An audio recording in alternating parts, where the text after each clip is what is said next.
My name is Claire. I was 48 when I decided to spend a month in Thailand, alone. After years of constant deadlines and a quiet divorce, I wanted noise that wasn't my own thoughts.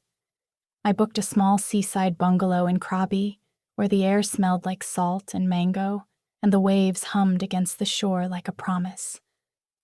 The first morning, I walked barefoot to the market. Colors burst everywhere: papayas, orchids, incense smoke curling in the heat. I bought coconut water, trying to remember how to smile without effort. That's when I met her. She was arranging flowers at a small stall. Maybe 20, maybe younger. Bright eyes, short black hair glinting blue in the sun. She looked up and said something in Thai I didn't understand, then laughed softly at my puzzled face. "Tourist?" she asked, in careful English. I nodded, smiling back. "Is it that obvious?" She grinned. "A little. You hold the map like it's dangerous." Her name was Nira. She told me her mother owned the stall, and that she worked mornings before taking evening classes in town. Her English was better than she admitted.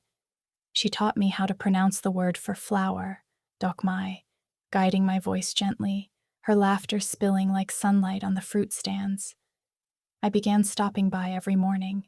Sometimes we shared fresh mango, sometimes just silence and the slow rhythm of fans spinning overhead. She asked about my home in America: snow, autumn leaves, how people could live without the sea. One afternoon, she brought me a garland of jasmine. "For luck," she said, tying it around my wrist. The petals were cool against my skin. Our fingers brushed, light as wind, but something stayed. A warmth, a question neither of us spoke.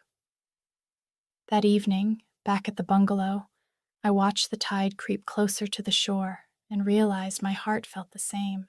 Slow, persistent, curious. The days drifted like boats on calm water. Nira and I met almost every morning. She showed me where to buy the sweetest pineapple, where the fishermen mended nets, where the sunsets turned the water to gold.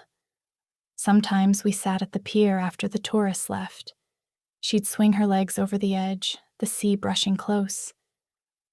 "You think too much," she teased. "Here, we just breathe." One evening, she took me to a small temple on the hill.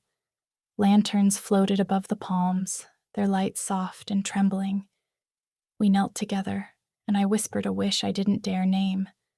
When I opened my eyes, she was watching me, steady, unafraid. Later, walking down the path, she said quietly, "You don't have to be lonely to be alone." I stopped.